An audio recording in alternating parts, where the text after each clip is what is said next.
भैया, मैं और अयोध्या की संपूर्ण प्रजा गुरु वशिष्ठ और ऋषि जबाली के साथ आपसे पुनः अयोध्या लौटने की विनती करने आए हैं।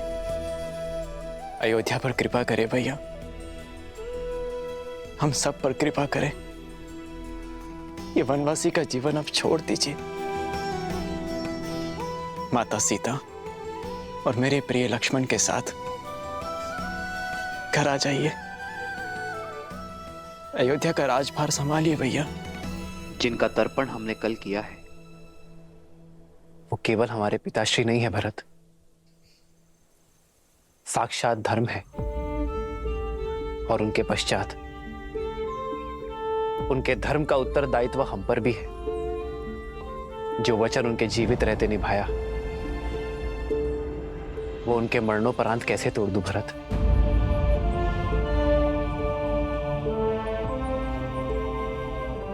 रघुकुल रीत की बेड़ियों से केवल मैं नहीं, तुम भी बंधे हो। जाओ भरत, अयोध्या का राज सिंहासन तुम्हारी प्रतीक्षा कर रहा है। भैया, प्रतीक्षा तो केवल आपकी है उस सिंहासन को। मैं तो केवल परीक्षा दे रहा हूं। जिस गर्भ से जन्म लिया उस पर आरोप लगाना पाप है, किंतु जो महारानी कैकेयी ने किया वो महापाप है। और उनके अपराध का दंड हम सब क्यों भोगे? हम सब क्यों अपने राजा राम की छत्र छाया से वंचित रहे? उचित कह रहे हैं कुमार भरत। दंड तो महारानी कैकेयी को मिलना चाहिए। दंड मिलना चाहिए। दंड मिलना चाहिए। दंड मिलना चाहिए। दंड मिलना चाहिए। अवश्य ही हमारे दिवंगत पिता धर्म के सूर्य थे, किंतु ग्रहण का दोष तो सूर्य पर भी लगता है भैया।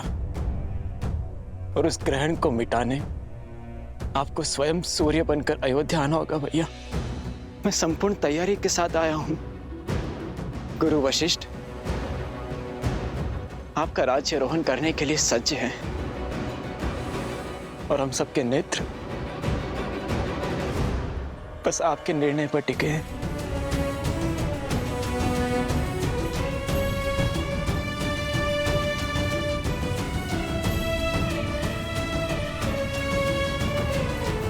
भरत,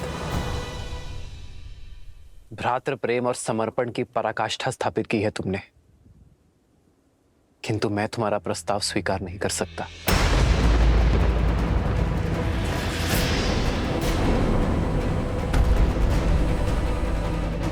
एक वचन मैं निभा रहा हूं तो दूसरा वचन तुम निभाओ भरत। अयोध्या की सेवा करो। मेरे भाग्य में तो संतों की सेवा का सुख और असुरों के आतंक का अंत करना है। मेरा मार्गदर्शक तो स्वयं धर्म है और मैं उसी के दिखाए पथ पर चलूंगा।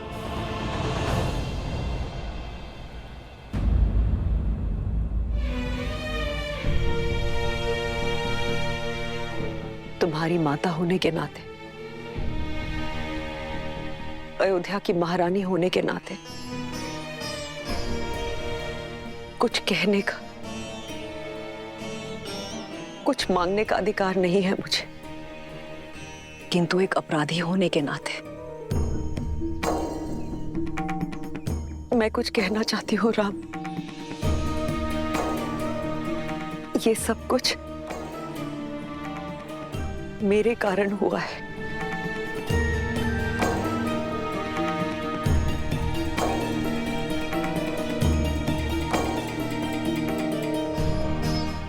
तुम्हारे पिताश्री से वचन मांगने वाली मैं थी। आज तुम तीनों वन में हो मेरे कारण। आज मैं कैकेयी अपने पुत्र राम को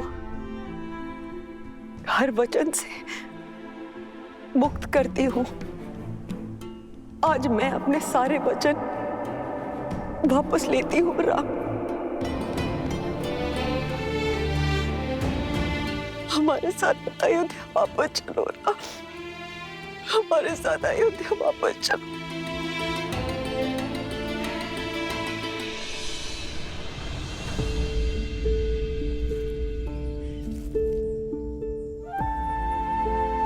बहुत देर हो चुकी है मां। वचन वापस लेंगे किससे? उन पिताश्री से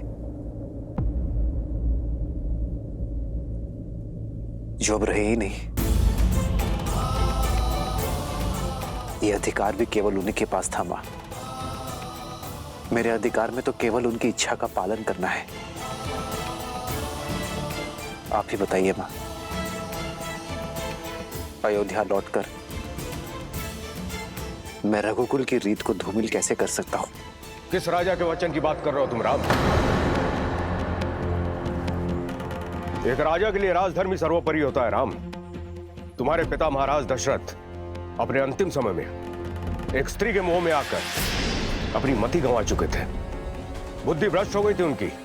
उनके वचन को महत्व नहीं दिया जा सकता। ऋषि जबाली, आप भूल रहे कि महाराज दशरथ मेरे पिता भी हैं। आपका सम्मान करने का यह अर्थ नहीं कि मैं अपने पिताश्री के लिए अपमान सहूंगा। मेघों का काम है धरा पर अमृत बरसाना,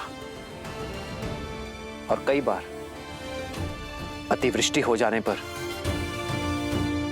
मेघों का दिया जल आकाश में उछाला नहीं जाता, उन्हें स्वीकार किया जाता है ऋषि जबाली।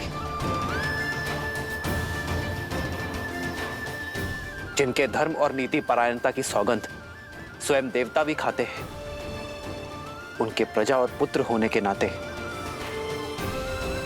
मैं उनके वचन को लज्जित नहीं करूंगा, अपना कर्तव्य निभाऊंगा।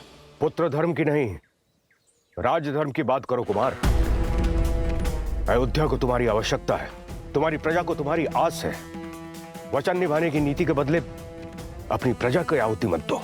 वचन से बड़ा राज्य होता है। राज्य, वचन से बड़ा यदि राज्य है तो उन पितामह हरिश्चंद्र को देव मानकर क्यों पूजा जाता है ऋषि जबाली, जिन्होंने अपना वचन निभाने के लिए अपना राज्य, अपनी पत्नी, यहां तक कि अपने पुत्र का भी त्याग कर दिया। उन्होंने काशी के शमशान में चिताओं के लिए लकड़ियां इकट्ठा करने का कार्य किया जिन्होंने, वो राजा ही क्या ऋषि जबाली, जो अपने मुख से निकले शब्दों का मोल ना समझे।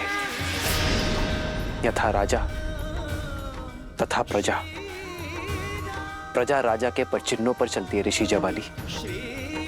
यदि मैंने अपना धर्म ना निभाया तो कल अयोध्या की प्रजा भी अधर्म के पथ पर चल निकलेगी। अपने वंश के लिए तुम्हारा समर्पण अविश्वसनीय है। राजा हरिश्चंद्र ने भी अपना दिया हुआ वचन निभाया था, अपने पिता का नहीं। वचन महाराज दशरथ ने दिए, तुमने नहीं। सच्चा धर्म प्रजा की इच्छा में है और उन्हें केवल राम चाहिए। अब किसे चुनोगे, राम, धर्म या अधर्म? ऋषि जबाली उचित कह रहे हैं। लौट जाइए राम। श्री राम को अयोध्या लौटना ही चाहिए। हाँ हाँ लौटना चाहिए, हाँ हाँ लौटना चाहिए, हाँ हाँ लौटना चाहिए, हाँ हाँ लौटना चाहिए।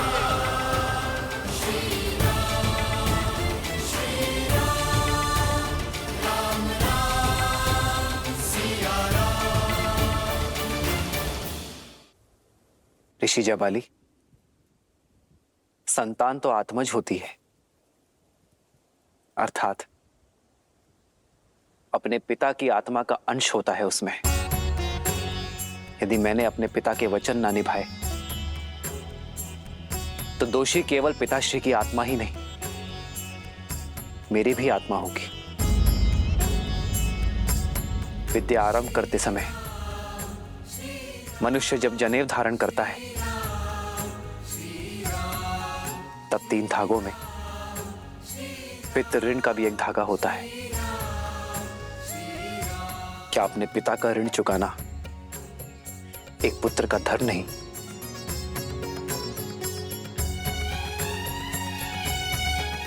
उत्तर दीजिए ऋषि जवाली। राजा प्रजा का सेवक होता है राम, और तुम्हारा धन प्रजा की ओर है। यदि मेरी बात पर विश्वास नहीं है तो पूछो यहां पर उपस्थित हर एक अयोध्यावासियों से। कहिए, क्या मत है आप लोगों का? राम को क्या चुनना चाहिए, सिंहासन या फिर वनवास? सिंहासन।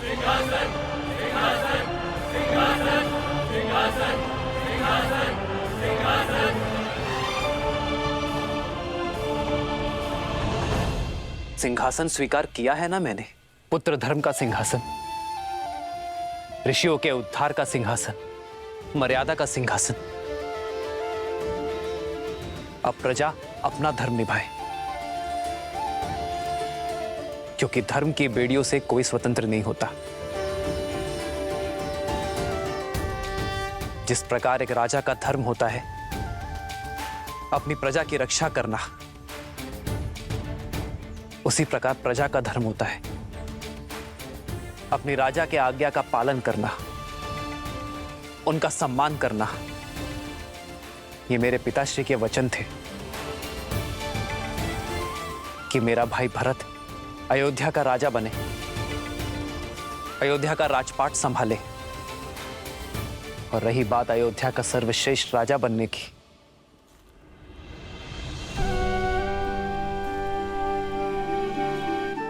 तो अयोध्या तो क्या, जिस किसी भी नगरी में मेरे भरत जैसी पुण्यात्मा का राज होगा, वो स्थान स्वर्ग बन जाएगा। गुरु वशिष्ठ ने हम चारों को एक समान शिक्षा दी है ऋषि जवाली। हम चारों ही जन सेवा के लिए उपयुक्त हैं।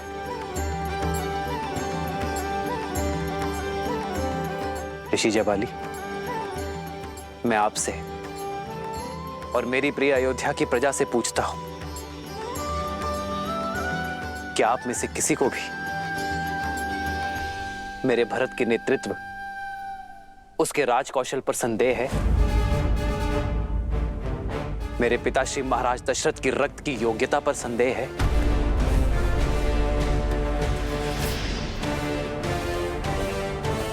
यदि आप में से कोई भी मुझे मेरे भरत की एक त्रुटि, एक दोष, एक अवगुण बता दे जिस कारण उसे अयोध्यापति नहीं बनना चाहिए,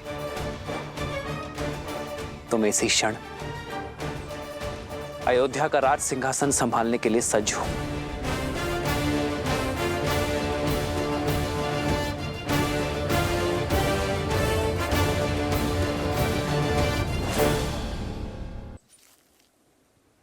मैं हार गया गुरु वशिष्ठ।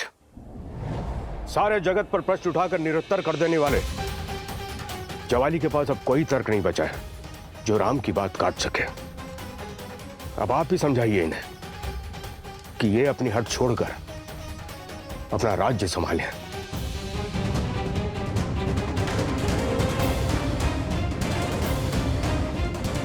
भरत और आप सबकी भांति राम के सामने एक याचक बनकर आया, और याचक को केवल अपना स्वार्थ साधना होता है।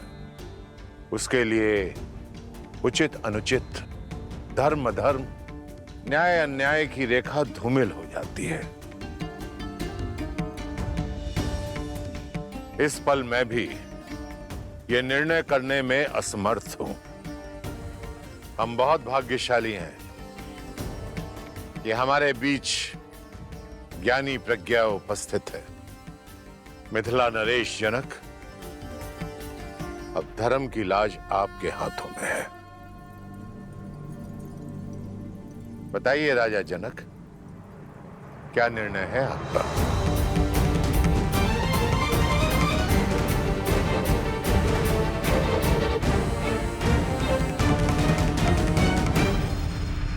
मिथिला नरेश जनक, अब धर्म की लाज आपके हाथों में है। आप जो भी निर्णय लेंगे हम सभी को बाध्य है। बोलो राम, क्या तुम्हें महाराज जनक का निर्णय स्वीकार होगा? आचार्य, आप केवल हमारे गुरु ही नहीं, पिता तुल्य है हमारे। आप धर्मात्मा हैं। आप जो भी निर्णय लेंगे वो मुझे सहर्ष स्वीकार होगा।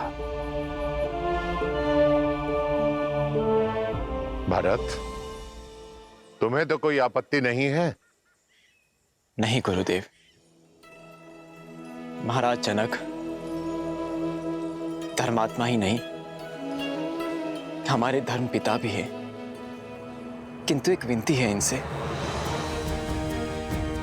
कि निर्णय लेते समय धर्म के साथ मेरे प्रेम का भी मान रखिएगा। बताइए राजा जनक, क्या निर्णय है आपका?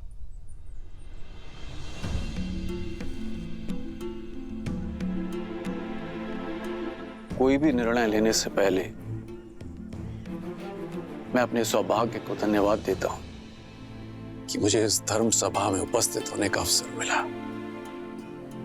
एक और राम है जो धर्म और मर्यादा की प्रतीक है,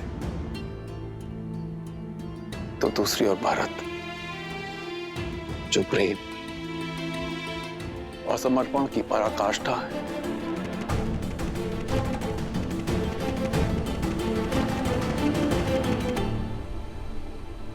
हे महादेव, ये निर्णय कठिन है। मुझे सद्बुद्धि देना, प्रेरणा देना, ताकि मैं उचित निर्णय ले सकूं। हर हर महादेव।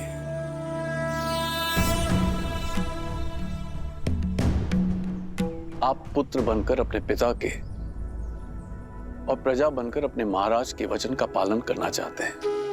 आप धर्म के पथ पर हैं। शास्त्रों में भी कहा गया है, धर्मो रक्षति रक्षितः, अर्थात जो धर्म की रक्षा करता है, धर्म उसकी रक्षा करता है।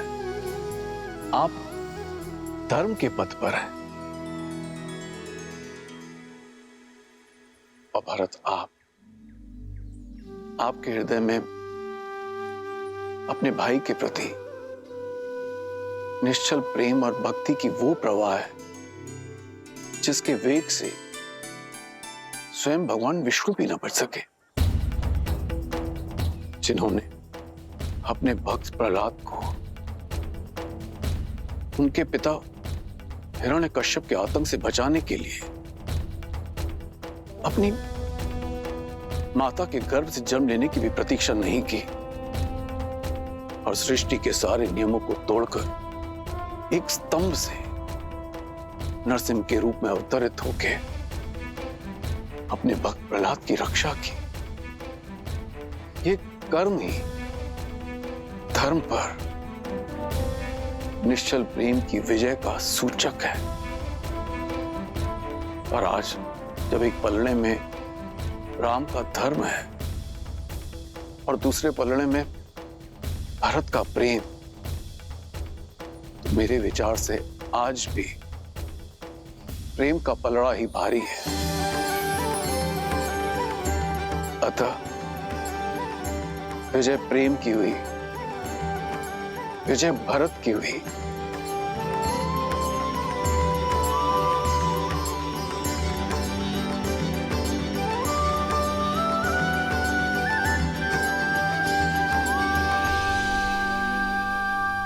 अर्थ है कि मैं अपने भैया को अयोध्या ले जा सकता हूं, अपनी इच्छा पूर्ण कर सकता हूं। किंतु प्रेम के भी अपने कुछ नियम होते हैं कुमार। प्रेम में पहले उनके विषय में सोचा जाता है जिनसे हम प्रेम करते हैं। प्रेम में स्वार्थ नहीं, समर्पण का सहारा लिया जाता है, ना कि अपनी इच्छा पूर्ति का। इसीलिए मेरा परामर्श आपसे यह है कि आप निस्वार्थ भाव से, निश्चल प्रेम से स्वयं श्री राम से पूछें कि उनका निर्णय क्या है, उनकी प्रसन्नता किसमें है। फिर वो जो भी निर्णय ले उसे आप प्रेम पुष्प की तरह हृदय से स्वीकार करें। यही मेरा परामर्श है और यही मेरा निर्णय भी। महाराजा जनक, आपका कोटि कोटि धन्यवाद। निश्चल और निस्वार्थ के प्रेम की परिभाषा आज समझ आई मुझे, और इसके लिए भरत आपका सदैव आभारी रहेगा।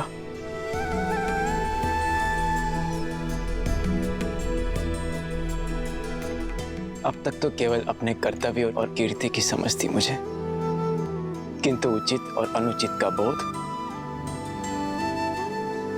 अब समझ आया। मेरे भैया ने अपने पिताश्री के वचनों का पालन करना स्वीकार किया, किंतु इन्हें मेरी भी एक इच्छा स्वीकार करनी होगी, और ये मेरा निर्णय है। या तो भैया सिंहासन स्वीकार करें या मैं मृत्यु का आलिंगन करूंगा।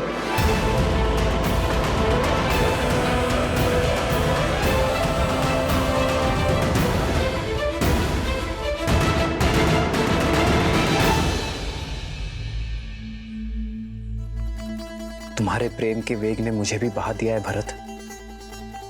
तुम मुझे अयोध्या के राज सिंहासन पर बैठते देखना चाहते हो ना, तो वही सही। तुम्हारी प्रसन्नता के लिए मुझे वो भी स्वीकार है। सच भैया? हाँ भरत, किंतु पिताश्री के वचन को झुठलाने का साहस मुझ में अब भी नहीं है। मुझे 14 वर्ष का वनवास काट कर आने दो भरत। उसके बाद मैं तुमसे अयोध्या का राज सिंहासन स्वीकार कर लूंगा। तब तक अयोध्या का भार तुम्हारा हुआ मेरे भाई। आप महान हैं भैया, आप महान हैं। आपने अपने धर्म और मेरे प्रेम दोनों का मान रख लिया। कदाचित मेरे लिए इन पापों का यही दंड है कि 14 वर्षों तक आपके वियोग की असहनीय पीड़ा को मुझे सहना होगा भैया।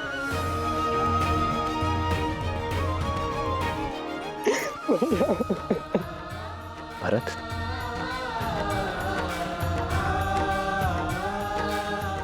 क्या हृदय भी कभी शरीर से भिन्न होता है भरत?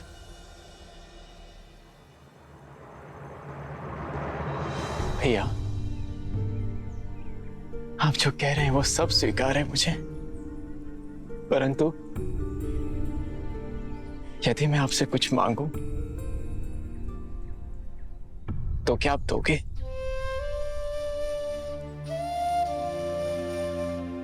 मेरे प्रिय भरत के लिए तो मेरे प्राण भी न्योछावर है। बोलो भरत, क्या मांगना चाहते हो तुम? मुझे बस अपनी चरण पादुकाएं दे दीजिए।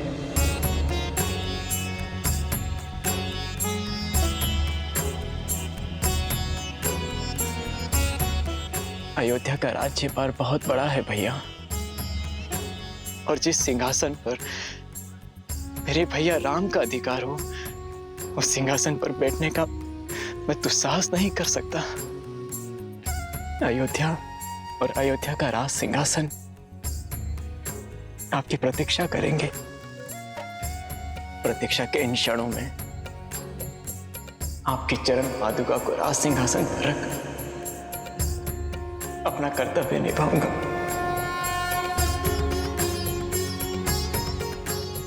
आपके पग धर्म के पथ पर है, और आपके चरणों में पड़ी पादुकाओं को राज सिंहासन पर रखने से हमारी अयोध्या से धर्म का लोप नहीं होगा भैया।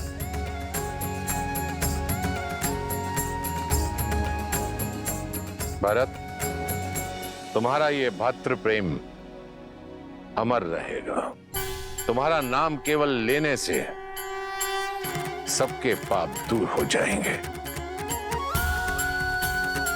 उनके मन से द्वेष, ईर्ष्या और लोभ की भावना हमेशा हमेशा के लिए समाप्त हो जाएगी।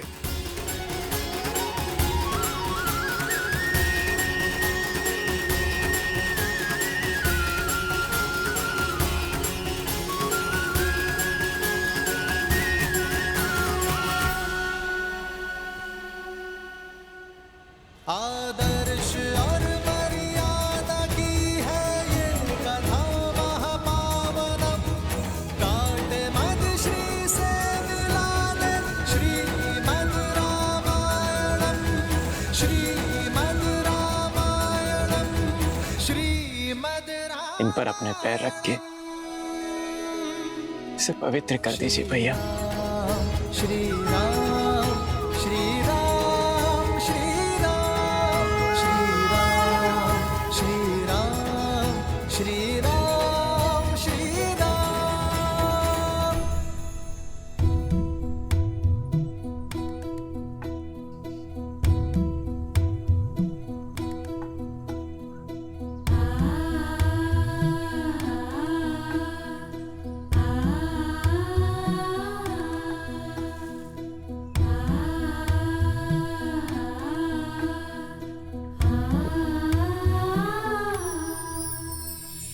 राम भक्त ले चला रे राम की निशानी, राम भक्त ले चला रे राम की निशानी। शीश पर खड़ाऊ अखियों में पानी, राम भक्त ले चला रे राम की निशानी। आपके आदेश का पालन कर रहा हूं भैया। न जाने किस जन्म का दंड भोगूंगा मैं इन 14 वर्षों के वियोग में, किंतु स्मरण रहे 14 वर्ष, केवल 14 वर्ष। यदि एक क्षण भी अयोध्या लौटने में आपने विलंब किया तो अपने प्रिय भरत के निर्जीव शरीर से भेंट करेंगे आप।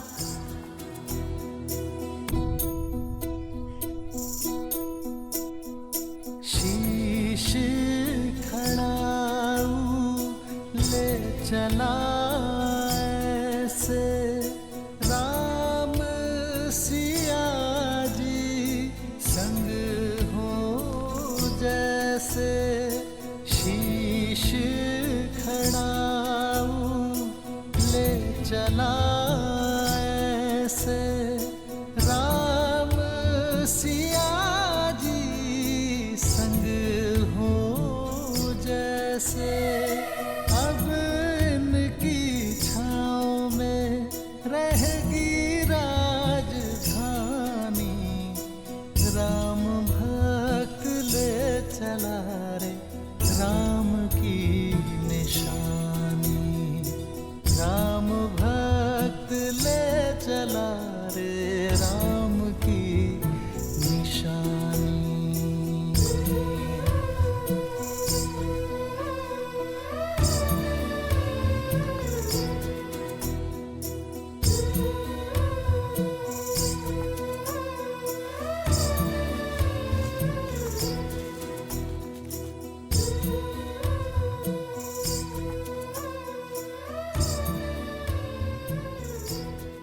जितना पवित्र भरत का मन है उतनी ही पवित्र उसकी भ्रातृ भक्ति है। भक्ति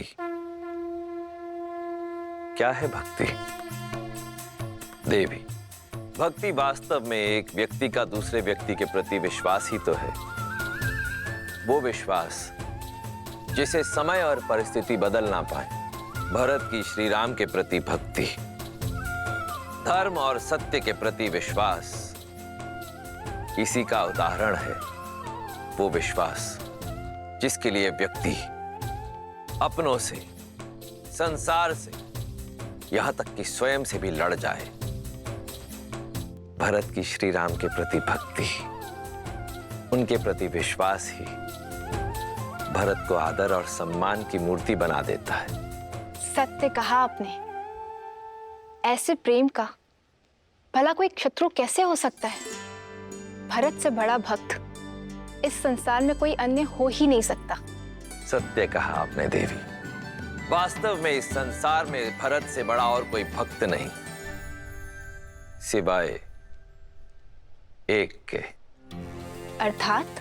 अर्थात जहां एक और भरत ने श्री राम की सेवा के लिए अपना समस्त जन्म दिया, वहीं कोई और भी था जिसने केवल श्री राम की सेवा के लिए जन्म लिया, जो भक्ति में भरत से कम नहीं था और बल और साहस में इस ब्रह्मांड में अद्वितीय था। कौन है वो? पहेलियां मत बुझाइए। पहेलियां नहीं देवी, ये सत्य है। भरत से बड़ा राम भक्त यदि कोई है तो वो केवल शिव है। और यही कारण है कि मेरे एकमात्र अंशावतार ने राम काल में ही धरती पर जन्म लिया, ताकि वो श्री राम और रावण की इस महान गाथा का अभिन्न अंग बन सके। अंशावतार? हाँ देवी, मेरा अंशावतार, जिसे ये संसार कभी प्रेम से, कभी भय से, तो कभी भक्ति से भिन्न भिन्न नामों से पुकारेगा। अंजनाद्रि में जन्मे माता अंजनी के पुत्र अंजनेय, पवन सुत हनुमान, पवन सुत हनुमान। परंतु अभी मेरा यह अंशावतार कहीं प्रतीक्षारत है अपने प्रभु श्री राम से मिलन के लिए। जय महावीर हनुमान, जय जय पवन पुत्र हनुमान।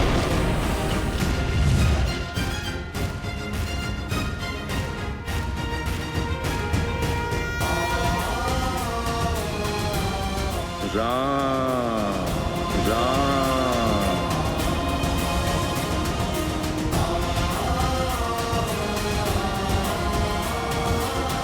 राम राम। बजरंग बली हनुमान, जय जय महाबली हनुमान।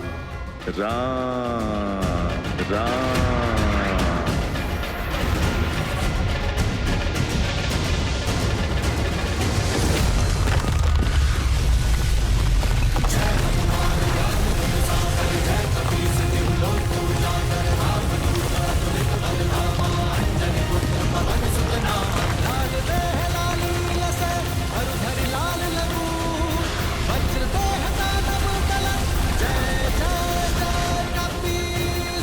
लगता है कोई भूचाल आया है।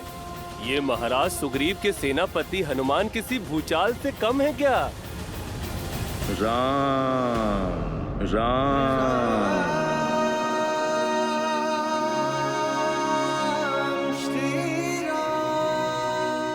लगता है अपना सुध खो बैठे हैं हनुमान जी। राम नाम के किसी मनुष्य को अपना आराध्य मान चुके हैं। राम राम। और ये एकांत में कर क्या रहे हैं?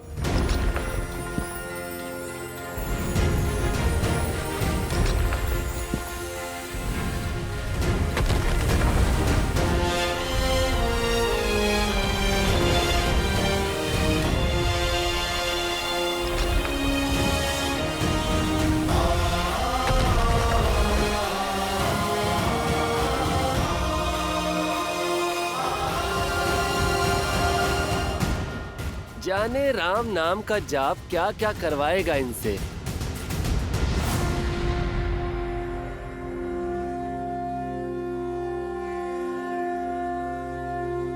राम राम।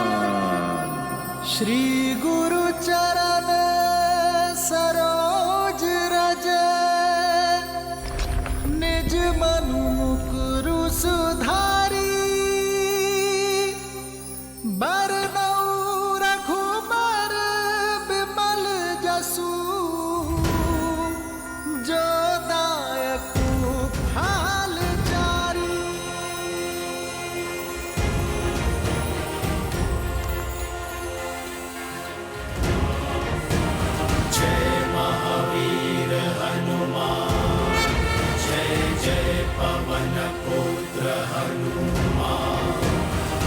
बजरंग बली हनुमान, जय जय महाबली हनुमान।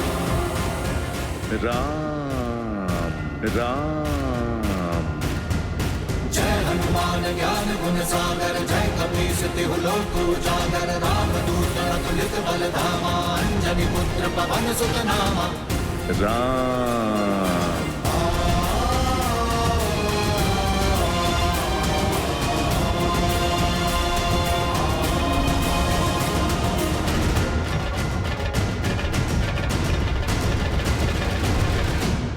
लाल देह लाली लसे हरधरि लाल लगूर, वज्र देह दानव दलत, जय जय जय कपीसु। लो आ गया मनुष्य का भक्त। लगता है ये नया उत्साह भी राम की रट का प्रकोप है।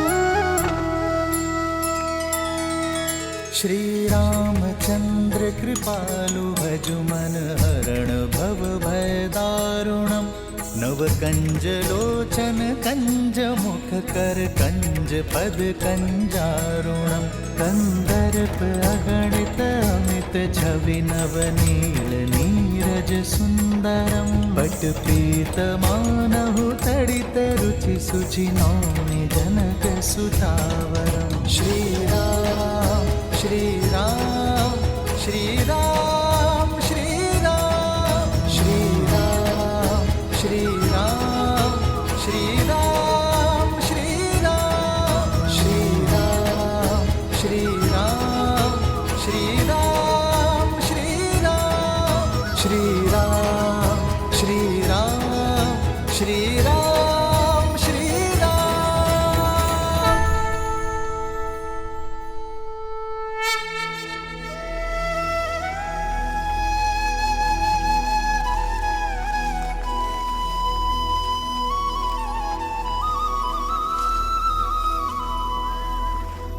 तुम्हारे प्रेम के वेग ने मुझे भी बहा दिया है भरत। तुम मुझे अयोध्या के राज सिंहासन पर बैठते देखना चाहते हो ना, तो वही सही।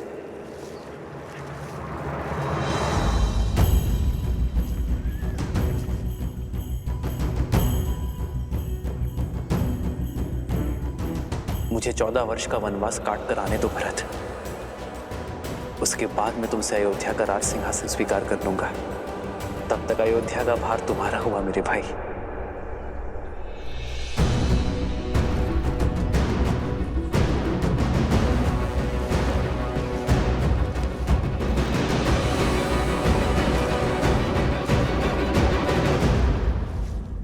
क्या हुआ भैया, आप रुक क्यों गए? देखिए अयोध्या की सीमा आ गई। इसीलिए तो रुक गया शत्रुघ्न। तुम इसी क्षण अयोध्या जाकर राज सिंहासन यहां लेकर आओ। कुमार भरत, ये क्या कर रहे हैं? सिंहासन यहाँ लाकर क्या करेंगे? कोई शंका? नहीं भैया, आदेश का पालन होगा। प्रस्थान कर। जी भैया।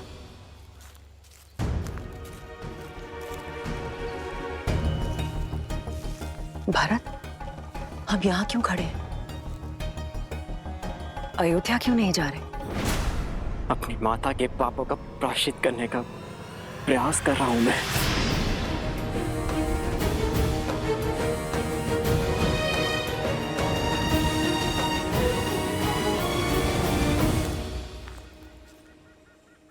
पुत्र, अब पादुकाएं नीचे रख दो। कब से ऐसे ही हो? कुछ क्षण सांस ले लो और मुझे बताओ, उलझन क्या है?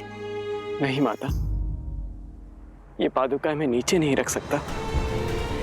मेरे राम भैया की ये पादुकाएं भरत के जीवित रहते तो भूमि पर नहीं रखी जाएगी। इन्हें इनके उचित स्थान पर रखना होगा। उसके पश्चात मैं आपसे जी भर के वार्तालाप कर सकता हूं, किंतु इस क्षण नहीं।